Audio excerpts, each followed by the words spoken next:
So I'm going to be wearing this shirt, at least for today and tomorrow in a couple of videos, so I figured you ought to get a good look at it. So here is me and my my good pal here. He died in the Force a few years ago, died along with the Death Star. Gosh, you know, you look out into that area of space and you're like, wow, can't believe that's gone. It's, yeah, I don't really want to talk about it anymore. But anyways, we went to Jabba's palace, and we got really high on all of his spices and met some pretty freaky looking girls. But yeah, it was great. It was awesome. And I mean, yeah, with this great t-shirt. Wish you were here, am I right?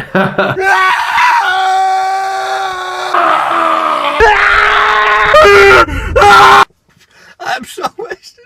I'm sponsored by God. Star Wars The Last Jedi is written and directed by Rian Johnson. It stars Daisy Ridley, John Boyega, Oscar Isaac, Mark Hamill, Carrie Fisher, Adam Driver, and Andy Serkis, to name a few. It's a huge cast. So to give you a vague description of the premise, Rey is with Luke, and she is learning to grasp her powers with the Force, and Luke is kind of freaked out by it. Kylo Ren is still with Snoke, and, you know, he's pretty unstable, as he was in the first movie, and you know, he's awesome. Oh yeah, and the Resistance at the beginning of this movie, you can see, is struggling in its fight against the First Order. It's they're kind of fighting a losing battle in a way.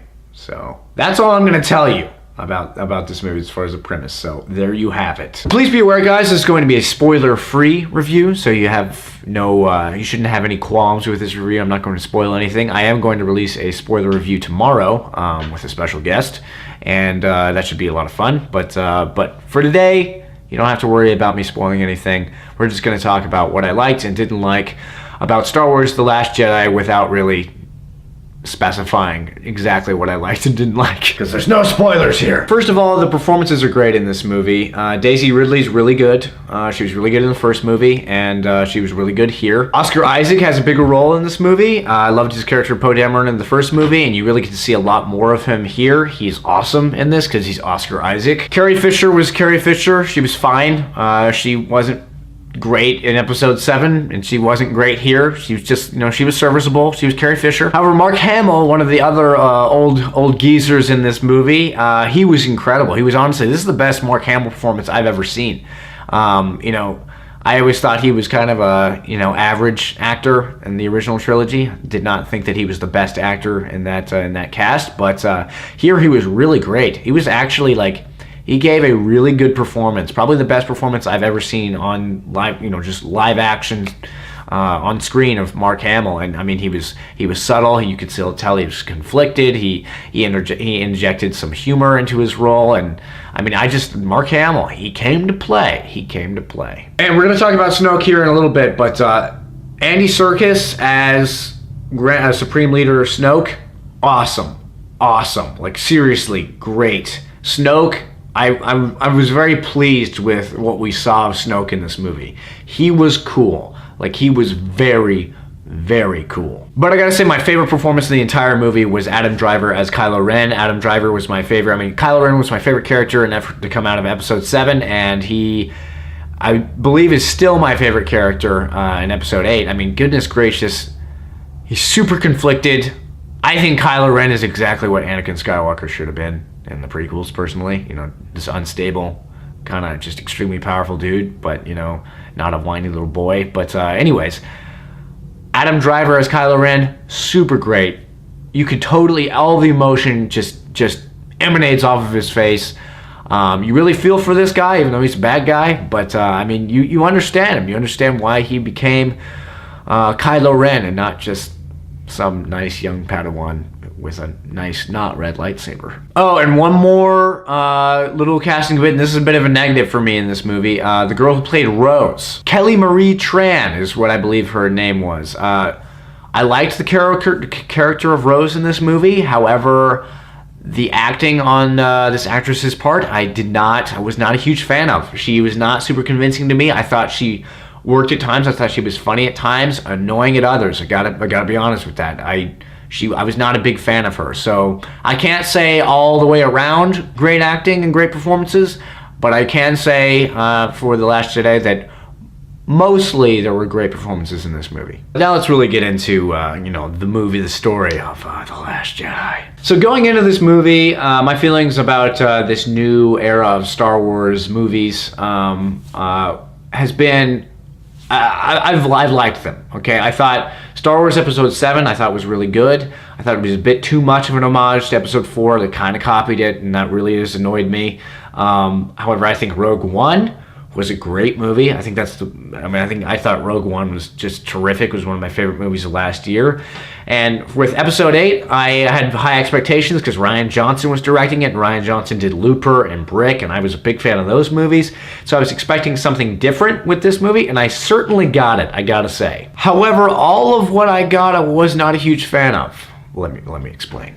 Let's start with the first half of the movie. So to me, the opening of this film was pretty awesome. It was really cool. It had a lot of style to it, and it really felt very Star Wars-y, which was a good thing. But I gotta be honest, the first half of this movie really took its time and was a little bit slow, and I felt like there was some filler in it. Finn and this new character, Rose, they have a storyline particularly in the first half of the movie that involves going to a sort of casino planet. I won't really specify what planet or anything about it, but wasn't a huge fan of that storyline. They really could have tossed it out or at least shortened that storyline quite a bit. It really wasn't all that cool. It did not feel like Star Wars. In fact, I mean, it did feel like Star Wars, but it felt like the not good Star Wars. There were parts of that section of the movie where I was like, this kind of feels like Attack of the Clones. A little bit. Just a little bit. Not quite as bad, but just some. And there was also, there were some other scenes in the first half of this movie where I was like, that was legitimately terrible. There was one scene in particular with General Leia that, if you've seen the movie, you know what I'm talking about. It was god-awful. I could not believe it was happening. No, it's just one scene. It's one short scene, but it was just terrible. It was just, I could not believe.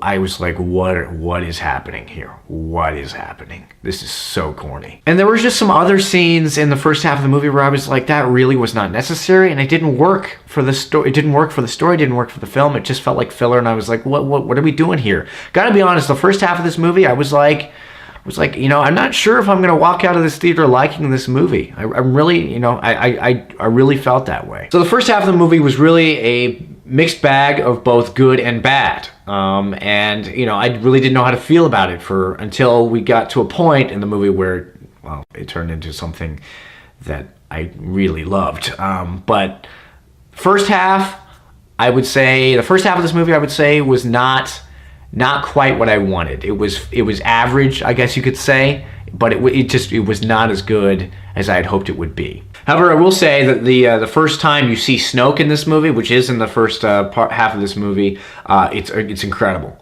Every single scene that Snoke is in this movie is awesome. He was super cool. He was not like I was expecting him to just be exactly like the Emperor, and I was like, oh, please don't copy the original trilogy. Don't do this. And they did not do that. Snoke was a really charismatic villain who had a lot of personality, uber powerful. The only thing I would say about Snoke that I didn't necessarily love in this movie is you didn't get a ton of answers as to who he actually is. And I wanted those, but I did not get them. But yeah, first half of the movie, okay, it was a mixed bag. As for the second half of the movie, we're talking about a masterpiece here. There was a scene, okay, in this movie where when you get to it, your jaw will drop and you'll be like, okay, I like this. This is very, very bold. This is different than any other Star Wars movie. This is unexpected. It's like the second half of this movie, the choices Rian Johnson took creatively and story-wise really were legitimately surprising. And it wasn't like a copy of Empire where it's like you could predict the surprise. It wasn't like it was some lineage thing that was a giant surprise. Like, oh, Snoke is actually Rey's father. That would be so weird. It wasn't anything like that, okay? It was the twists and turns in the second half of this movie were just brilliant, and I was like, this is exactly what I wanted. I love this. I love it so much. The action is awesome. The drama is there in the second half of this movie. The emotion, everything is there. Okay, the relationship between Rey and Luke, and the relationship between Rey and Kylo Ren, it's there. It's awesome. All of Rey and Luke's training, and this is one of the pluses of both the first half of the movie and the second half of the movie, is Rey and Luke, their interactions together, really great. I mean, just, you really got to know these characters more than you did in the last one. There's great character development here. Just on every beat in the second half of this movie, you know, visuals, the acting, the character development, the action, the drama, the emotion. It was all there. It was a masterpiece. It was honestly like, second half of this movie made up for the first half of the movie twice over. So in the end, what I would say, if I was going to give a score for this movie, I would say that the first half of the movie, I'd probably give a B average. I thought it was average. You know, it had good and bad. It was a very mixed bag. The second half of the movie gets an A+. Now, overall, the entire movie as a whole, I would give it probably a B+ or an A-.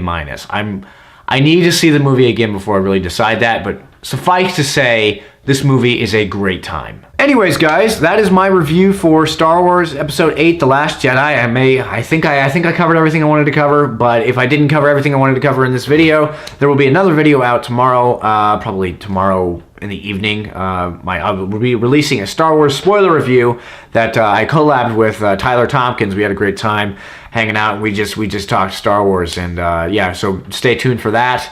And yeah, just do it, okay? But since, you know, I'm done talking about Star Wars Episode 8 in this review, I now want to know what you thought of Star Wars Episode 8, so please leave your comments in the comment section below and let me know. And as always, if you like this video, please like it and subscribe, tell your friends about the channel, and never forget to be